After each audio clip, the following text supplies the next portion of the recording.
하나님 아버지와 우리 주 예수 그리스도로부터 오는 은혜와 평강이 여러분과 함께 하시기를 바랍니다. 오늘은 교회력 마지막 둘째 주일입니다. 마태의해 교회력이 끝나는 마지막 세 주일에는 마태복음 25장에 나오는 열처녀 비유, 달란트 비유, 양과 염소의 비유, 이 본문들을 읽게 됩니다. 원래는 이 본문들을 읽게 되는데요.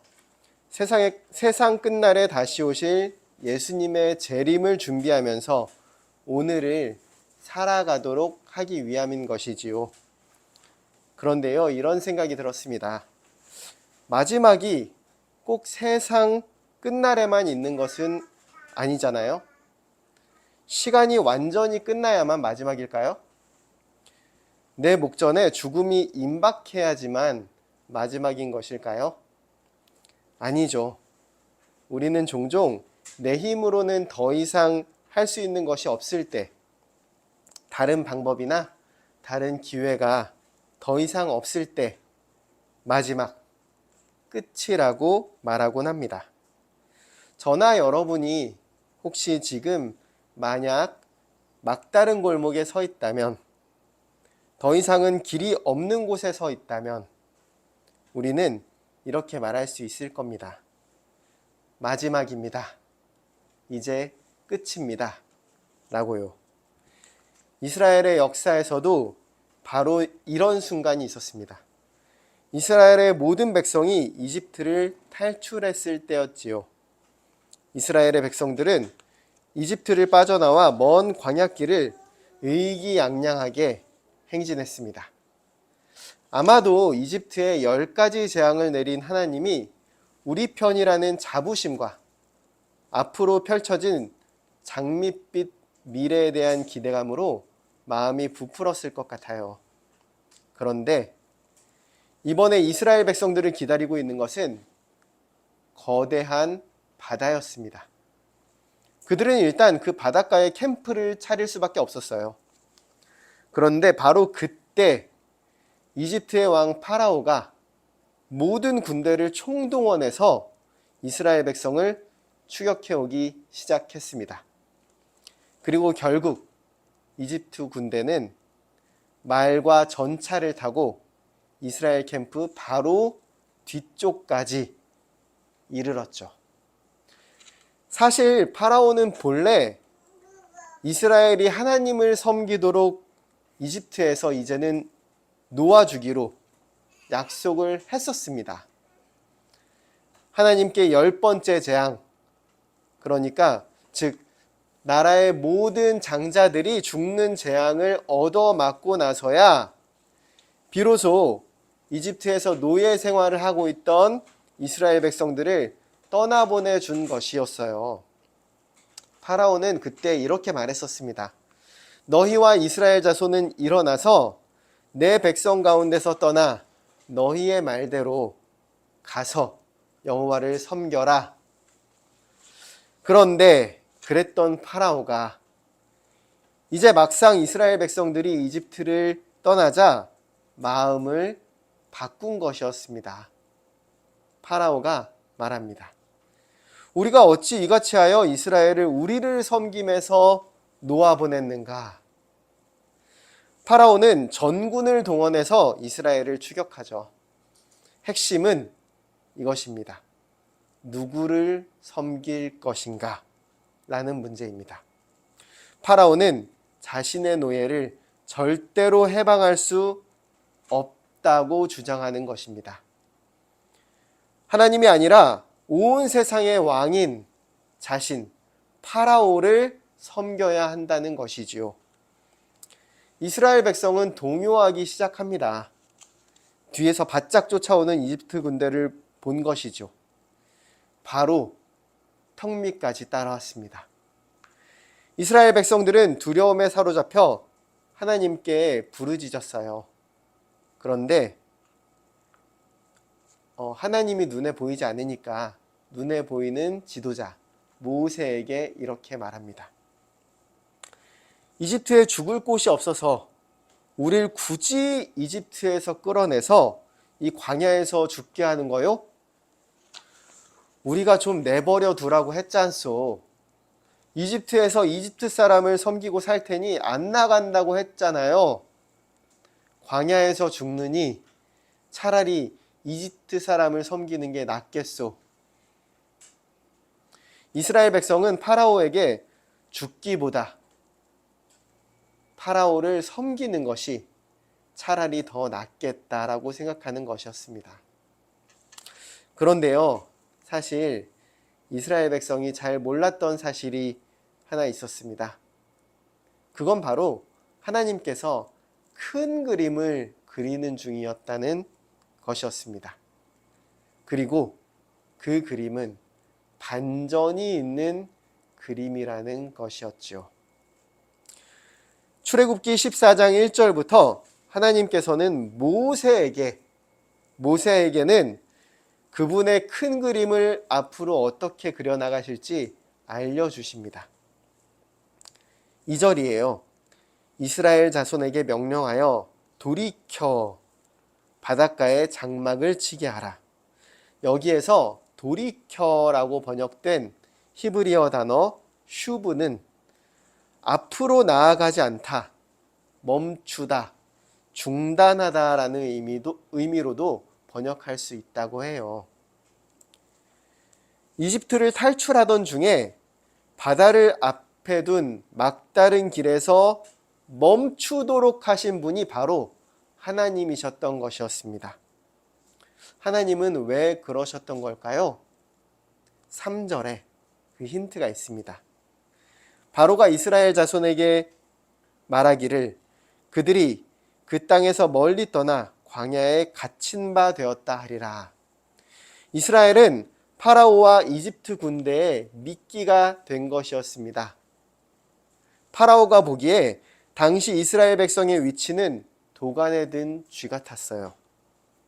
이스라엘 백성의 건너편은 드넓은 바다로 가로막혀서 도망갈 곳이 없었고, 파라오는 뒤에서 빠른 기마병과 전차 부대로 이스라엘 백성들을 마음껏 추격할 수 있었거든요. 사랑하는 여러분, 때로는 나의 길이 멈춰 있는 것 같기도 하고 오도 가도 못해 갇힌 처지가 된 것 같은 때도 있습니다.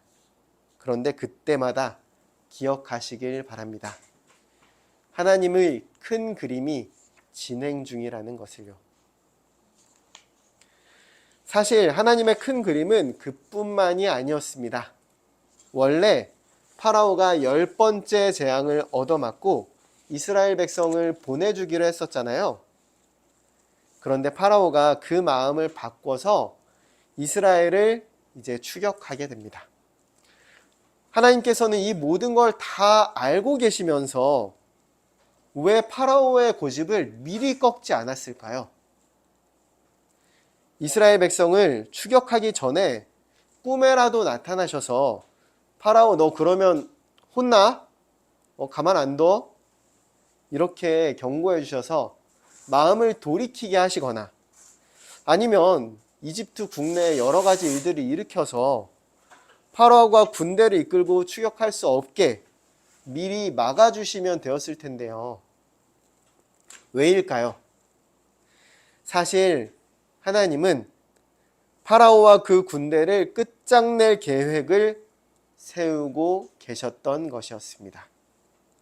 4절에 보면 파라오와 그 군대를 물리쳐 영광을 얻겠다라고 하시잖아요. 여기에 이 표현은 성경에 3번 정도 나타나는데요. 공통점이 있습니다.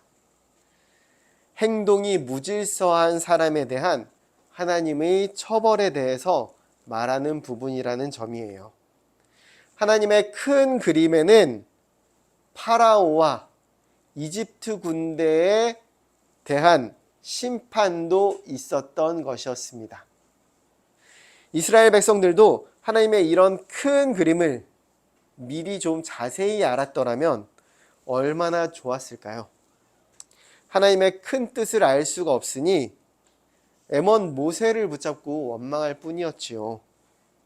우리도 그렇죠.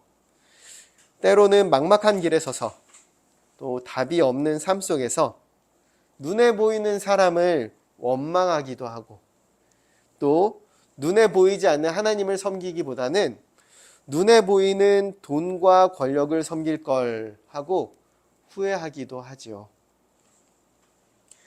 하지만 하나님은 그런 이스라엘 백성을 그냥 모른 채 내버려 두지 않으십니다. 먼저 사람을 통해서 위로하시고 약속의 말씀을 주세요. 모세가 이스라엘 백성들에게 이렇게 말하는데요. 너희는 두려워하지 말고 가만히 서서 여호와께서 오늘 너희를 위하여 행하시는 구원을 보아라. 너희가 오늘 본 애굽 사람을 영원히 다시 보지 아니하리라. 여호와께서 너희를 위하여 싸우시리니 너희는 가만히 있을지니라. 이 말씀이 오늘 저와 여러분 모두에게도 똑같이 임하고 역사하시기를 소망합니다. 그리고는 하나님께서 모세에게 명령하시죠. 이스라엘은 바다를 향해 앞으로 나아가게 하고 너는 지팡이를 들고 손을 바다 위로 내밀어 바다가 갈라지게 하여라. 모세가 바다 위로 손을 내밀었어요. 그러자 바다는 갈라졌고 이스라엘 백성들은 바다 한가운데를 땅을 밟으며 지나가기 시작했습니다. 그리고 물은 좌우의 벽이 되었죠. 하나님은 자기의 백성을 기필코 구원하십니다. 이스라엘 백성이 바다를 걸어서 횡단하고 있을 때 파라오의 기마병과 전차부대 역시 이스라엘을 추격해서 바다 한가운데로 달려 들어왔습니다. 1차선 도로를 걸어가고 있는 이스라엘을 파라오와 그 군대가 말을 타고 따라잡는 것은 시군죽 먹기죠. 이제는 도저히 이스라엘이 파라오의 군대를 피할 방법이 없어 보입니다. 그런데요, 바로 이제부터 하나님이 준비한 큰 그림 속에 대반전이 펼쳐집니다. 하나님은 전차 바퀴를 부수면서 이스라엘을 위해서 싸우시는 한편 모세에게 손을 다시 바다 위로 내밀어라. 그래서 바닷물이 다시 흐르게 하여라 명령하셨죠. 모세가 손을 내밀었고 바닷물이 다시 흘러서 파라오의 군대를 전부 몰살시켰습니다. 물은 이스라엘에게는 벽과 같이 되어서 그들을 보호해 주었지만 파라오와 그 군대에게는 무덤이 된 것입니다. 그리고 파라오와 그 군대는 전멸되면서 비로소 하나님의 하나님 되심을 알게 된 것입니다. 심판은 하나님을 인정하게 되는 마지막 기회인 것 같아요. 우리 하나님은 심판주의시기도 합니다. 그런데요, 이스라엘 백성은 도대체 굳이 왜 이런 생고생을 했어야만 할까요? 이집트를 심판하기 위한 미끼로 쓰이는 것, 그게 전부일까요? 31절에 그 답이 있었습니다. 이스라엘이 여호와께서 애굽 사람들에게 행하신 그 큰 능력을 보았으므로 백성이 여호와를 경외하며 여호와와 그의 종 모세를 믿었더라. 하나님께서는 이 바다를 가르는 사건을 통해서 이스라엘이 여호와를 경험하고 그 종 모세를 믿도록 하려고 하신 것이었어요. 이 사건의 본질은 사실 이스라엘이 결국 누구를 섬길 것이냐 라는 것이었습니다. 이스라엘 백성을 중심에 두고서 왼편에서는 파라오가 추격해오면서 자신을 섬겨라 외치고 있고 오른편에서는 여호와 하나님께서 이스라엘 백성을 인도하시면서 여호와만 섬겨라 말씀하시는 것이었습니다. 그런데 이스라엘 백성은 상황이 어렵게 되자 광야에서 죽느니 차라리 이집트에 가서 파라오를 섬기는 게 낫겠습니다 라고 말했죠. 이스라엘 백성 역시 이전에 하나님의 10가지 재앙이 이집트를 쑥대밭으로 만드는 것을 보면서도 여전히 정신을 못 차리고 있는 것 같아요.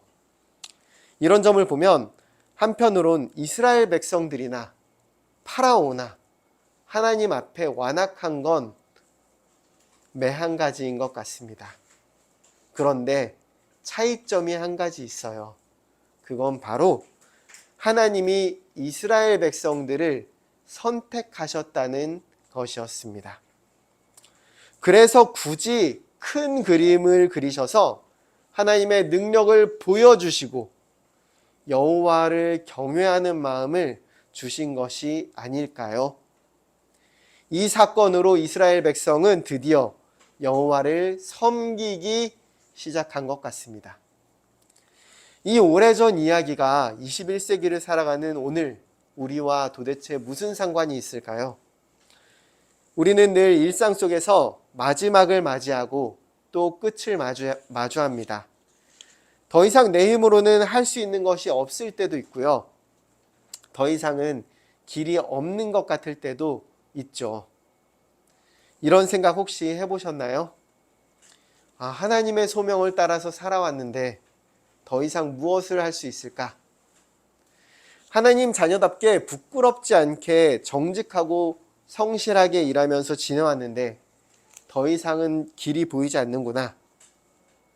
친구들이 자기의 영달을 위해서 전념할 때 나는 하나님 나라를 돌아보며 살았는데 앞길이 막막하구나. 이런 생각을 하시는 분이 있다면 오늘 막다른 길에 몰린 이스라엘의 이야기가 바로 여러분의 이야기가 될 것입니다. 이런 경우뿐만이 아니죠. 특히 그리스도인으로서 우리는 이 땅에서 살아가는 삶의 매 순간마다 막다른 선택에 직면합니다.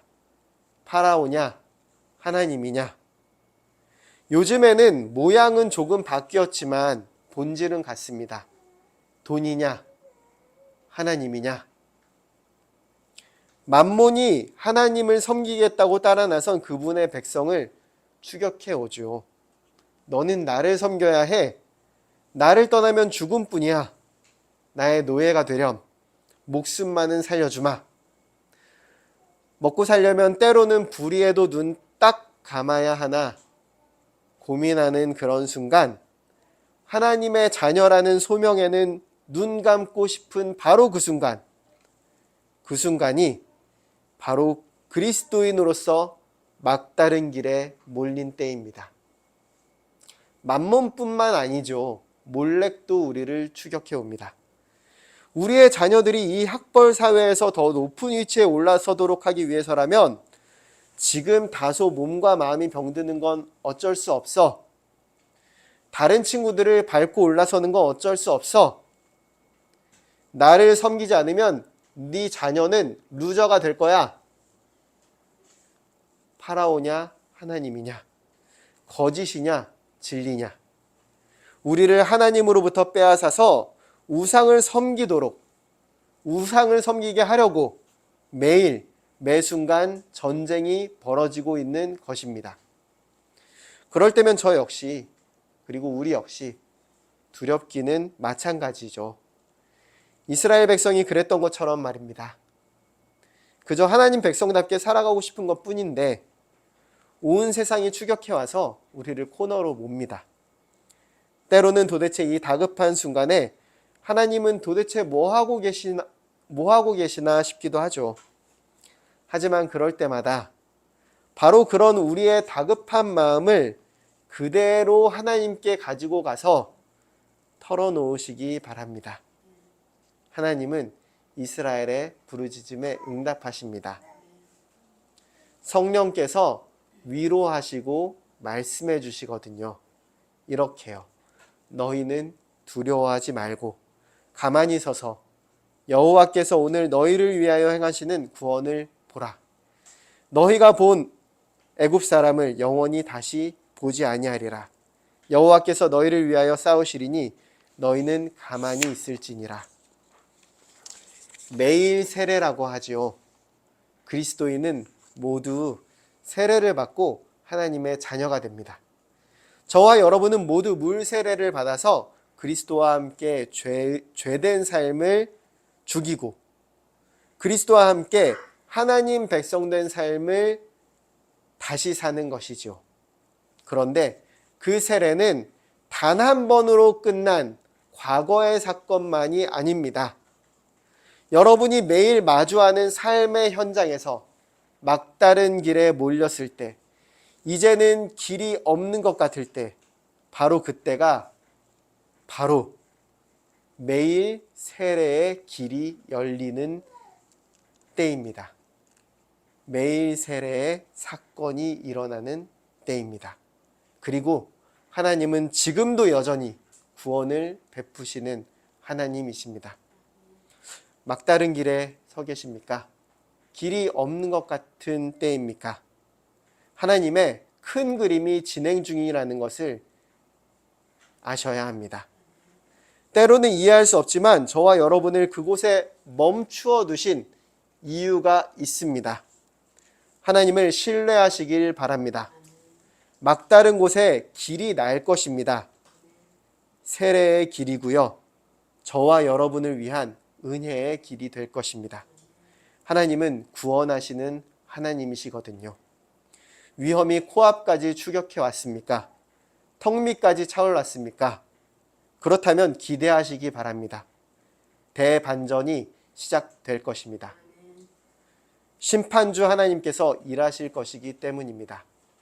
그러면 저와 여러분은 그제서야 하나님을 경외하고 우리의 삶을 온전케 하시는 그리스도를 신뢰하게 될 것입니다. 이것이 바로 하나님이 우리에게 가르쳐주고자 하셨던 것입니다. 여전히 누구를 섬겨야 할지, 하나님을 섬긴다는 것이 무엇인지 제대로 모르고 갈팡질팡하는 우리를 위한 하나님의 은혜이자 하나님의 큰 그림인 것입니다. 하나님의 큰 그림 속에 준비된 반전을 기대하는 저와 여러분 되시기를 소망합니다. 그리하면 모든 이해를 넘어서는 그리스도 예수의 평강이 여러분의 마음과 생각을 지키실 것입니다. 우리 주신 말씀 붙잡고 잠시 침묵하며 기도하겠습니다.